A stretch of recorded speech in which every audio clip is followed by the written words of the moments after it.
தெருக்கள் முழுக்க தீப்பிழம்புகள், சாக்கடை கூட பற்றி எரிகிறது. என்னதான் நடக்கிறது ஈரானில்? 12 இஸ்ரேல் வீரர்களை காணவில்லை. இரவு முழுக்க வலை விரித்து தேடும் நெத்தன்யா.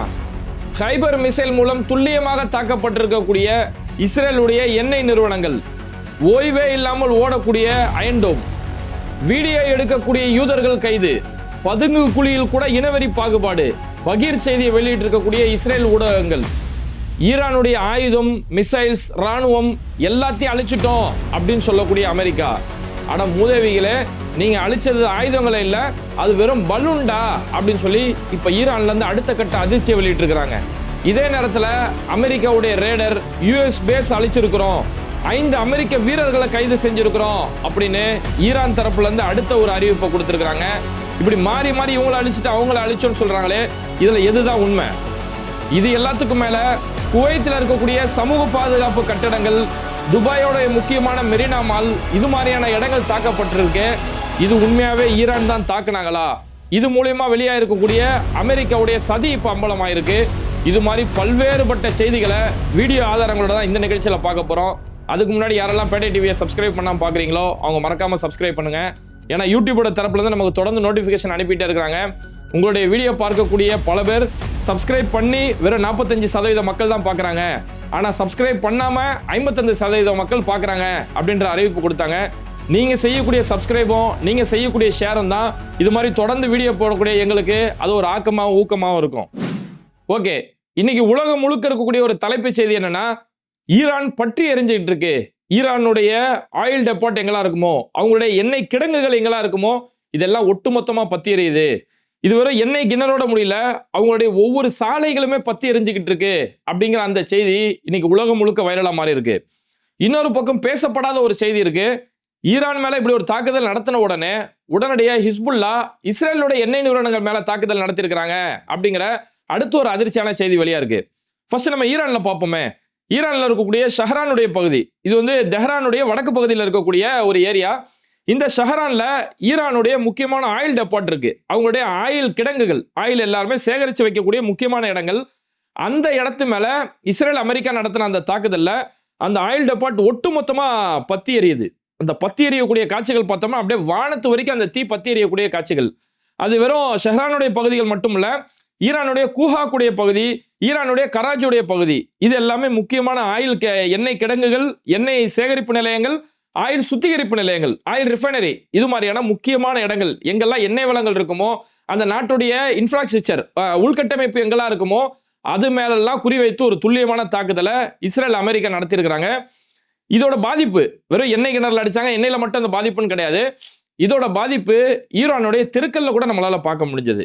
ஈரானுடைய அங்கிருந்து எண்ணெய் அப்படியே செதறி ஓடி ஈரானுடைய பல தெருக்கல்ல தீ பத்திக்கிட்டு எரியக்கூடிய காட்சிகள் இன்னைக்கு ஈரான்ல இருந்து பிரத்யேகமா அந்த வீடியோக்கள் வந்திருக்குது. அதே மாதிரி ஈரானுடைய சாக்கடைகள்ல, ஏன்னா அந்த எண்ணெய் தெரிச்சு வெளியில வருது, அது சாக்கடைகள் வழியா ஓடுது. அந்த தண்ணி ஓடக்கூடிய இடங்கள்லாம் இப்ப எண்ணெய் ஓடுது.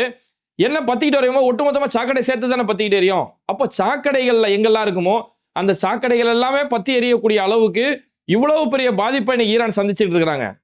இந்த மாதிரி எண்ணெய் நிறுவனங்கள் இருக்கக்கூடிய இடங்கள்ல ஏதோ அந்த 3 இடங்கள்ல மட்டும் நாங்க தாக்குதல் நடத்தல, இது மாதிரி நேற்று இரவு முழுக்க 30 இடங்கள்ல தாக்குதல் நடத்தியிருக்கிறோம் அப்படின்னு சொல்லி இஸ்ரேல் அரசு சார்பில் இந்த அறிவிப்பை வெளியிட்டு இருக்காங்க.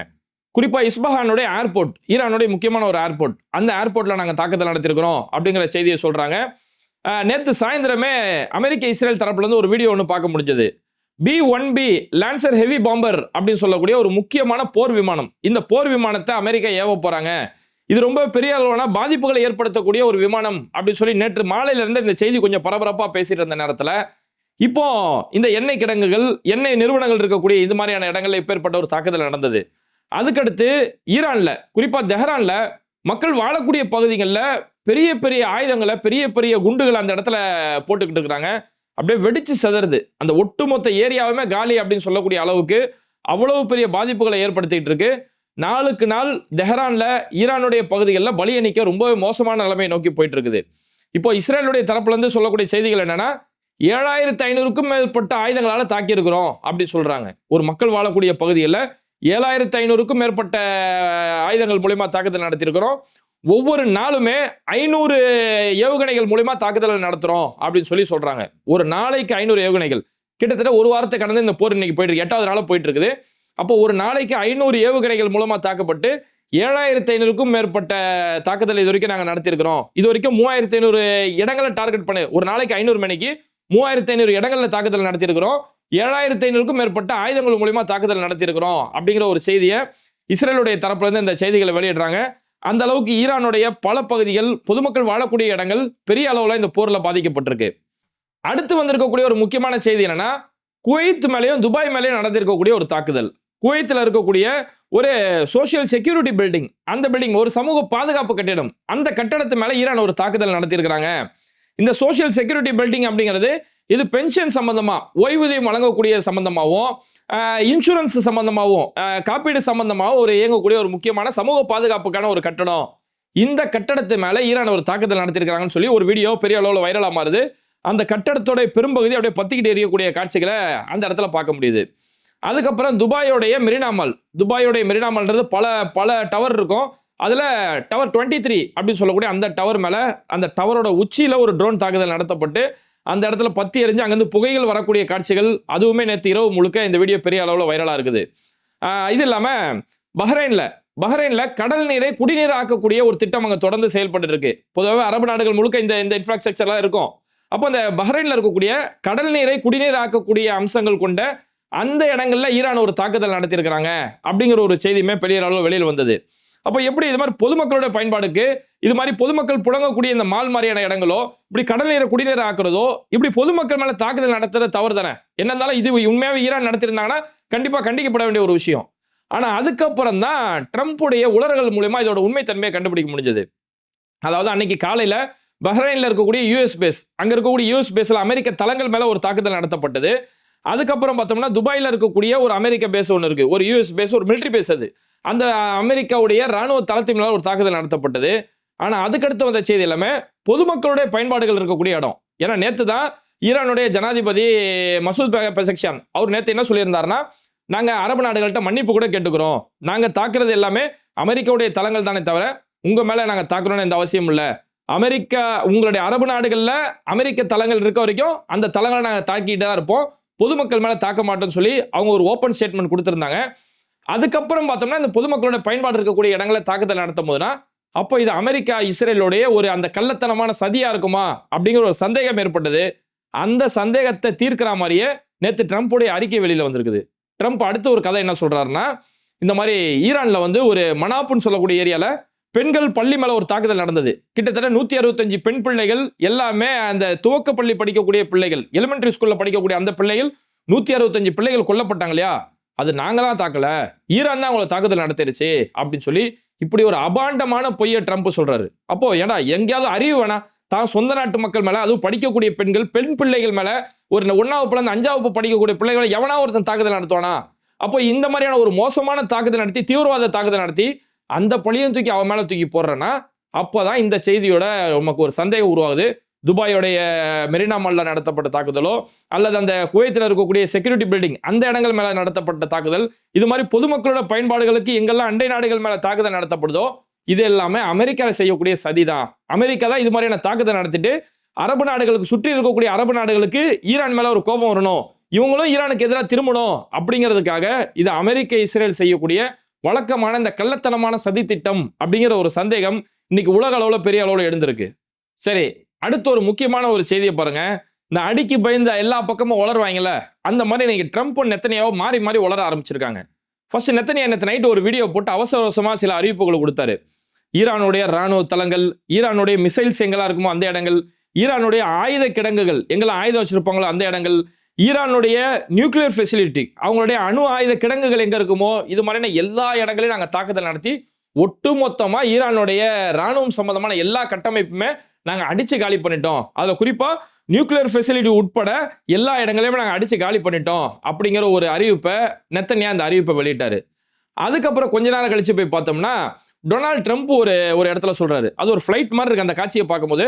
அந்த இடத்துல டொனால்ட் ட்ரம்ப் சொல்றாரு, நியூக்ளியர் ஃபெசிலிட்டி இருக்கக்கூடிய எல்லா இடங்கள்லையுமே எங்களுடைய யூஎஸ் ஸ்பெஷல் ஆபரேஷன் ஃபோர்ஸ் இவங்களை நாங்கள் வந்து அனுப்பலான்னு சொல்லி பரிசீலனை செஞ்சுக்கிட்டு இருக்கிறோம் அப்படிங்கிறாரு. நெத்தனியா சொல்றாரு, நியூக்ளியர் ஃபெசிலிட்டி உட்பட அவங்களுடைய ஆயுத கிடங்குகள் எங்க இருக்குமோ எல்லாத்தையுமே அழிச்சிட்டோம்னு சொல்லி நெத்தனியா சொல்றாரு. கொஞ்ச நேரத்தில் ட்ரம்ப் வந்து சொல்றாரு, எங்களுடைய ஸ்பெஷல் ஆபரேஷன் டீம் அவங்கள வந்து நியூக்ளியர் ஃபெசிலிட்டி இடங்களுக்கு நாங்க அனுப்பலாம்னு இருக்கோம் அப்படின்னு சொல்றாருன்னா, என்ன ரெண்டு பேரும் மாத்தி மாத்தி பேசிக்கிறாங்களே அப்படின்னு சொல்லும்போது, இப்ப ஈரானுடைய தரப்புல இருந்து வந்திருக்கக்கூடிய செய்தி என்னன்னா, நீ நியூக்ளியர் ஃபெசிலிட்டி, வெப்பன் இருக்க ஏரியா, ராணுவ தளங்கள் எல்லாமே அழிச்சிட்டேன்னு சொல்லிட்டு இருக்கிறேப்பா. அப்படி அழிச்சிட்டதா நீ நம்பிக்கிட்டு இருக்கிற அப்படின்னு சொல்லி ஈரானுடைய IRGC இருந்து ஒரு அறிவிப்பு கொடுத்துருக்காங்க. நீ அழிக்கலாம் இல்ல, நீ அழிச்சுக்கிட்டதா நம்பிக்கிட்டு இருக்கிற அப்படிங்கிறாங்க. அது என்ன நம்பிக்கிட்டு இருக்க அப்படின்ற ஒரு வார்த்தை ஈரான் சொல்றாங்களே அப்படின்னு சொல்லி பார்க்கும்போது, அதுக்கப்புறம் இது சம்பந்தமான செய்திகளை நம்ம கூடுதலா போய் தேடி பார்க்கும்போது தான் அடுத்து ஒரு அதிர்ச்சியான ஒரு தகவலே வந்தது. இவங்க போய் தாக்குறாங்க இல்லையா, அது எல்லாமே ஆயுதங்களோ ராணுவ தளங்களோ கிடையாது. அதெல்லாம் வெறும் பலூன், வெறும் சைனாவில இருந்து வாங்கப்பட்ட கிட்டத்தட்ட ஈரான் கிட்டத்தட்ட சைனாவில இருந்து 9 லட்சம் பலூன்கள் வாங்கியிருக்கிறாங்க. இந்த பலூன் என்னன்னா, அந்த பலூன்ல காற்றை நிரப்பிட்டோம் அப்படின்னா அது அப்படியே பெருசா வந்து ஒரு மிலிட்டரி டேங்க் மாதிரியும், ஒரு பெரிய பெரிய ஹெலிகாப்டர் மாதிரியும், ஒரு பெரிய ஒரு ராணுவ கட்டமைப்பு மாதிரி அந்த பலூன் வந்து வந்துடும். இந்த மாதிரி கிட்டத்தட்ட 9 லட்சம் பலூன்களை சைனாவில இருந்து ஈரான் வந்து இறக்குமதி செஞ்சு வச்சிருக்கிறாங்க. இதை நாட்டுடைய முக்கியமான இடங்கள், அவங்க நாட்டுடைய முக்கியமான நாட்டு வெளியில இருக்கக்கூடிய இடங்கள், ராணுவம் இருக்கக்கூடிய ஏரியாக்கள்ல இந்த பலூனை அங்கங்க ஊதி வச்சிடுறாங்க. இங்க அமெரிக்கா, இஸ்ரேலுடைய படைகள் அவங்க மேல வந்து ட்ரோன் மூலமா வரும்போது, மேல இருந்து டாப் ஆங்கிள் பார்க்கும்போது உண்மையாவே ஒரு ஹெலிகாப்டர் இருக்க மாதிரியும், உண்மையில ஒரு மிலிட்டரி டேங்க் இருக்கிற மாதிரியும் அவங்களுடைய பார்வைக்கு அங்கிருந்து தெரியுது. உடனடியாக குண்டை போடுறாங்க. குண்டை போட்டு கடைசியில் நீ தாக்கி போட்டு குண்டை போட்டு அழிச்சதெல்லாம் வெறும் பலூன் தான்ப்பா, நீ அழிச்சது எதுவுமே ராணுவ கட்டமைப்பு கிடையாது. அதனாலதான் அவங்க முன்னாடி சொன்னாங்க, நீ தாக்கியதான் நீ நம்பிக்கிட்டு தான் இருக்கே தவிர நீ தாக்குதல் நடத்தலாம் இல்லை அப்படிங்கிற ஒரு அறிவிப்புமே இன்னைக்கு ஈரானுடைய தரப்புல இருந்து சொல்றாங்க. இன்னைக்கு ஒவ்வொரு நாளுமே இந்த போர் ஒவ்வொரு நாளுமே ரொம்ப மோசமான நிலைமையில போயிட்டு இருக்கும்போது அமெரிக்காவுக்கு பெரிய அளவிலான ஆயுத பற்றாக்குறை ஏற்படுது. ஆயுதங்களுக்காக அவங்க பொருளீடு செய்யறது, பொருளாதார செலவு பெரிய அளவுல அமெரிக்கா ஒரு வருஷம் எவ்வளவு ஆயுதங்கள் தயாரிப்பாங்களோ அதை ஒரு நாளைக்கு பயன்படுத்திட்டு இருக்காங்க அப்படிங்கிற தகவல் வருது. அப்போ எல்லாமே இது மாதிரியான ஆயுத பயன்பாடு எல்லாமே வெறும் பலூன்கள் அழிக்கிறதுக்கு தான் நீ பயன்படுத்திட்டு இருக்கிற. அந்த எண்ணெய் கிணறு எண்ணெய் கிடங்குகள் மேல தாக்குதல் நடத்தினாலே அது உண்மை, அது பத்திக்கிட்டே இருக்குது, வான அளவுக்கு பத்திக்கிட்டே எரியுது. ஆனா மீதி ராணுவ கட்டமைப்பு மேல நீ தாக்குதல் நடத்தினா சொல்றியே, அதெல்லாம் வெறும் பலூன் தான், நீ அப்படி தாக்குனா நம்பிட்டு இருக்கிற ராஜா அப்படின்னு சொல்லி ஈரானுடைய தரப்புல இருந்து ஒரு முக்கியமான செய்தியை வெளியிட்டாங்க. சரி, இப்போ ஈரான் மேல இவ்வளவு தொடர் தாக்குதல் நேற்று நைட்டு முழுக்க நடந்துட்டு இருந்தது. பதிலுக்கு இஸ்ரேல் மேலேயுமே பெரிய அளவிலான தாக்குதல் நடக்குது. அந்த தாக்குதலை பார்க்கறது முன்னாடி இஸ்ரேல்ல இருந்து இருக்கக்கூடிய ஒரு முக்கியமான ஒரு செய்தி என்னன்னா, இன்னைக்கு இஸ்ரேலுடைய அந்த பொதுமக்கள், இஸ்ரேல் பொதுமக்கள் இந்த தாக்குதல் நடத்தும் போது, போர் நடக்கும் போது, அங்கிருந்து மேல இருந்து மிசைல்ஸ் வரும்போது இஸ்ரேல் வந்து அந்த ஷெல்டர்ஸ் வச்சிருப்பாங்க, அந்த பங்கர்ஸ் கீழே போய் பதுங்கக்கூடிய போய் ஒளியக்கூடிய சிஸ்டம் ஒவ்வொரு கட்டடங்கள்லயுமே இஸ்ரேல் இருக்கும். இஸ்ரேல்ல ஒரு பில்டிங் கட்டுறதா இருந்தா கீழே ஷெல்டர்ஸோட தான் அவங்க பில்டிங் கட்டணும். ஏன்னா நம்ம பல நாடுகளை அபகரிச்சு நம்ம ஒரு நாட்டை உருவாக்கி இருக்கிறோம், அதனால பல நாடுகளில் நம்ம மேல தாக்குதல் நடக்கும், அதனால நம்ம கீழே போய் ஒளிஞ்சுக்கிறதுக்கான ஒரு ஏற்பாடு செய்யணும்னு சொல்லி இதுதான் அந்த நாட்டுடைய கட்டமைப்பு. இப்படி போய் ஷெல்டர்ஸ்ல போய் ஒளியும் போது அங்கேயுமே ஒரு இனவரி பாகுபாடு காட்டிட்டு இருக்கிறானுங்க. இந்த இஸ்ரேலியர்கள், இந்த யூதர்கள் எங்கெல்லாம் போய் ஒளிறாங்களோ அங்க அரேபிய குடிமக்கள் இருக்காங்க. நான் சொல்றது அரேபியனா பலஸ்தீனை சேர்ந்தவர்கள் கிடையாது. இந்த ஆக்கிரமிக்கப்பட்ட இஸ்ரேல் இருக்குல்ல, இந்த இஸ்ரேலுடைய குடிமக்களே அரபு பேசக்கூடிய மக்கள் இருப்பாங்க. அவங்களும் இஸ்ரேலியர்கள் தான். அவங்க போய் அந்த ஷெல்டர்ஸ்ல போய் ஒளியும் போது, ஏய் நீ அரபுக்காரன், நீலாம் இங்க வரக்கூடாது, வெளியில போ அப்படின்னு சொல்லி இந்த நேரத்தை கூட ஒரு உயிருக்கு போராடிட்டு இருக்கக்கூடிய நேரம், பெரிய போர் நடக்கக்கூடிய நேரம், இப்படி அபாயமான ஆபத்தான ஒரு காலகட்டத்தில் கூட நீ அரபுக்காரன், நீ ஹீப்ரு மொழி பேசுறவன், நான் யூதன், நீ அரபி, இப்படின்ற ஒரு பாகுபாடு காட்டிக்கிட்டு இருக்கான். சொந்த நாட்டு மக்கள்கிட்ட எப்படிப்பட்ட பாகுபாடு காட்டியிருக்கான்னா, இவெல்லாம் எவ்வளவு ஒரு கேடுகட்ட ஜென்மம் அப்படிங்கிற ஒரு விபரத்தை இன்னைக்கு மீடியாக்கள் வெளியில கொண்டு ஆரம்பிச்சிருக்காங்க. ஏன்னா உயிர் போற நேரத்துல கூட இந்த ஜனங்க அறிவு கட்ட நாய்ங்க இவங்க போய் இனவரியை காட்டிட்டு இருக்காங்கன்னு சொல்லி இன்னைக்கு மீடியாக்கள் காரி துப்பிட்டு இருக்கு. ஒரு பெண் இருப்பர் ரோட்ல நின்று சொல்றாங்க, உயிர் போற நேரத்துல கூட நாய்ங்க இனவரியை பார்த்துட்டு இருக்கானுங்க அப்படின்னு சொல்லி இந்த விஷயத்தை பார்க்க முடியுது. அதுக்கடுத்து இன்னொரு ஒரு பங்கர்ல இருந்து வந்திருக்கக்கூடிய ஒரு வீடியோ நம்மளால பார்க்க முடிஞ்சது. உள்ள இஸ்ரேலியர்கள், அந்த யூதர்கள் எல்லாருமே ஒரு இடத்துல போய் பதுங்கு குழியில போய் உட்கார்ந்து இருக்காங்க. தெரிச்சுக்கிட்டு ஓடியாராங்க, எல்லாம் மூக்க பிடிச்சிட்டு ஓடியாராங்க. ஐயோ நாத்தம் தாங்க முடியலன்னு. உள்ள எவனோ, அதாவது வெளியில தான் அணுகுண்டு இந்த அணு ஆயுதத்தை போடுறாங்கன்னா, உள்ள எவனோ ஒருத்தன் விஷவாயுவோ லீக் பண்ணி விட்டான் போல இருக்குது. எவனோ ஒருத்தன் பாம்பை போட்டுட்டா, அதோட உள்ள இருந்த நாத்தம் தாங்க முடியாம வெளியில எல்லாம் தெரிச்சுக்கிட்டு ஓடியாரக்கூடிய ஒரு காட்சிகள். அப்போ சொந்த மக்கள்கிட்ட இனவரி காட்டக்கூடிய இந்த மாதிரியான காட்சிகள் நடக்கும் போது, அப்படியே ஈரான் பக்கம் நம்ம திருப்பி போய் பார்த்தோம்னா, ஈரான்ல இப்ப பெரிய அளவான தாக்குதல் நடக்குது இல்லையா, பொதுமக்கள் பெரிய அளவு உயிர் சேதம் ஏற்படுது, காயங்கள் ஏற்படுது. ஆனா அந்த ஈரான் மக்கள் நடு ஜாமத்துல ரத்தம் தேவைப்படுது, ஒருத்தவங்களுக்கு காயம் ஏற்படுறது, அவசரமா ரத்தம் தேவை அப்படின்னா உடனடியாக கிளம்பி ஹாஸ்பிட்டல் போறாங்க. இவ்வளவு தாக்குதல்களுக்கு மத்தியில உடனடியாக அங்கங்க நைட்டு கண் முழிச்சு, அதுவும் ரமலான் நேரம், இதுதான் ரொம்ப முக்கியமா நோட் பண்ண வேண்டிய விஷயம். இந்த ரமலான் நேரத்தில் அவங்களுக்கு சாப்பிட முடியுமா என்னன்ற அதுவே பெரிய கஷ்டம். இந்த ரமலான் நோன்பு வச்சிருக்கக்கூடிய நேரத்தில் கூட, நான் நோன்பு வச்சிருந்தாலும் பரவாயில்ல, ஒரு உயிரை காப்பாத்துறதுக்கு நான் ரத்த தானம் செய்யணும் அப்படிங்கிறதுக்காக அந்த நேரத்துல போய் ரத்த தானம் நைட் டைம்ல போய் ரத்த தானம் போய் செய்றாங்க அப்படின்னா அந்த மக்கள் எப்படி இருக்கிறாங்க, இங்க இந்த ஆக்கிரமிப்பு இந்த இஸ்ரேலிய பாவிகள் எப்படி இருக்கிறாங்க அப்படிங்கிறத இந்த 2 செய்திகள் மூலமா இந்த பாகுபாடை நம்மளால பார்க்க முடியுது.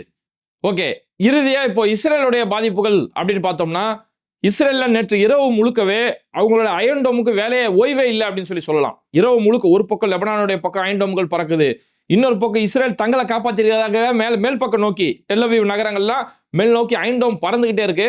அந்த அளவுக்கு ஒரு பக்கம் ஈரானுடைய ஐஆர்ஜிசி தரப்புல இருந்து தாக்குதல், மறுபக்கம் லெபனான்ல இருந்து ஹிஸ்புல்லாவுடைய தாக்குதல் தொடர்ந்து நடந்தது. அதாவது ஈரானுடைய அந்த எண்ணெய் கிடங்குகள் மேல தாக்குதல் நடத்தின பிறகு அதுல இருந்து கொஞ்ச நேரத்திலே ஹிஸ்புல்லாவுடைய தரப்புல இருந்து அபிஷியலா வீடியோ வெளியிட ஆரம்பிச்சிட்டாங்க. வீடியோ வெளியிட்டு இஸ்ரேலை நோக்கி தாக்குதல், இஸ்ரேலுடைய வடக்கு பகுதியில் நோக்கி தாக்குதல் நடத்தி இஸ்ரேலுடைய ஹைஃபாவுடைய பகுதி, ஹைஃபாவில் நேற்று நைட்டு முழுக்க ஓய்வே இல்லைன்னு சொல்லலாம். அப்படியே லெபனான் நோக்கி அந்த அயன்டம் சரன்னு பறக்கக்கூடிய காட்சிகள் தொடர்ந்து வந்தது. அப்படி ஹிஸ்புல்லா ஏவுகணைகள் அப்படிங்கிறது ஹைஃபாவுடைய நகரங்கள்ல அந்த தாக்குதல் பெரிய அளவில் பதிவாயிருக்கு. ஹைஃபாவில் இருக்கக்கூடிய இஸ்ரேலுடைய முக்கியமான ஆயில் ரெஃபைனரி ஏரியா, அங்க கிட்டத்தட்ட ஒரு நாளைக்கு 1,90,000 பேரல்கள், 1,90,000 பீப்பாய்கள் அங்கிருந்து ஆயில் இருந்து ரெஃபைனரி ஆகிட்டு இருக்கு. அது பல நாடுகளுக்கு எக்ஸ்போர்ட் பண்ணிட்டு இருக்காங்க. அந்த இடங்கள்ல ஒரு துல்லியமான தாக்குதல் நடத்தியிருக்கிறோம் அப்படிங்கிற ஒரு அறிவிப்பை ஹிஸ்புல்லா வெளியிட்டாங்க. அதுக்கப்புறம் அல் ஜசீரா மாதிரியான பல ஊடகங்கள் அந்த செய்தியை உண்மைப்படுத்தி இருக்காங்க. இந்த மாதிரி இங்க ஈரான்ல ஒரு தாக்குதல் நடந்தது, உடனடியாக பதிலாக ஹிஸ்புல்லாவும் அங்க தாக்குதல் நடத்தியிருக்கிறாங்க அப்படிங்கிற செய்தியை அல் ஜசீரா மாதிரியான ஊடகங்கள் இந்த செய்தியை உறுதி செஞ்சிருக்கிறாங்க. நேற்று நைட்டு முழுக்க ஹிஸ்புல்லா நடத்தின தாக்குதல் பார்த்தோம்னா கிட்டத்தட்ட 100க்கும் மேற்பட்ட ராக்கெட்டுகள் மூலமா அந்த தாக்குதல் நடத்தியிருக்கிறாங்க. கிரியத் ஷ்மோனோ, இஸ்ரேலோட முக்கியமான நகரமா இருக்கக்கூடிய கிரியத் ஷ்மோனோ, நஹாரியா, அப்பர் கலிலி, கோலான் ஹைலட்ஸ், இது மாதிரியான முக்கியமான நகரங்கள் முழுக்கவே பெரிய அளவிலான தாக்குதல் நடத்தப்பட்டிருக்குது. அதுக்கடுத்து ஐஆர்ஜிசி தரப்புல இருந்து, ஈரானுடைய ராணுவம் தரப்புல இருந்து ஹைபர் மிசைல் அது மூலியமாவும் தாக்குதல் நடத்தியிருக்கிறோம் அப்படிங்கிற ஒரு செய்தியை வெளியிட்டாங்க. அதுக்கப்புறம் ஐஆர்ஜிசி தரப்புல இருந்து அடுத்து வந்திருக்கக்கூடிய ஒரு முக்கியமான செய்தி என்னன்னா, எப்பா அமெரிக்காவை பார்த்து அவங்க சொல்றாங்க, எப்பா நீ ஈஸியா அடிச்சிடலாம், ஈஸியா நீங்க வந்து எங்களை சரணடை வச்சிடலாம் அப்படின்னு நினைக்கிறதுக்கு நாங்க ஒன்றும் வெனிசுலா கிடையாது அப்படிங்கிற ஒரு வார்த்தையை சொல்லியிருக்கிறாங்க. ரொம்பவே ஆழமா யோசிக்க வேண்டிய ஒரு வார்த்தை. ஏன்னா சமீபத்தில் வெனிசுலா மேல, ஏன்னா இவங்க ஒவ்வொரு நாடை கைப்பற்றும் போது இவங்கள்ட்ட அணு ஆயுதம் இருக்குது, சதாம் ஹுசேன்ட்ட அணு ஆயுதம் இருந்துச்சு, அயத்துல்லா கமேனிட்ட அணு ஆயுதம் இருந்துச்சு சொல்லி இப்படியான பொய்களை சொல்லி தான் ஒரு நாட்டை அபகரிக்க போவாங்க.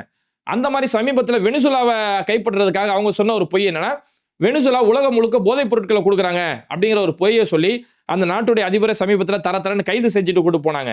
அந்த மாதிரி நீ ஈஸியா வந்து கைது செஞ்சுட்டு போயிடலாம், நாட்டை கைப்பற்றலாம்னு நினைக்கிறதுக்கு இது வெனிசுலா கிடையாதுப்பா, இது ஈரான். நீ இன்னும் 6 மாசம் நீ போராட நினைச்சாலும், ஏன்னா இஸ்ரேல் சொல்றாங்க, அமெரிக்கா சொல்றாங்க இன்னும் சில வாரங்கள் போர் நீடிக்கும், இன்னும் 1 வாரம் நீடிக்கும், 2 வாரம் நீடிக்கும் சொல்றாங்களே.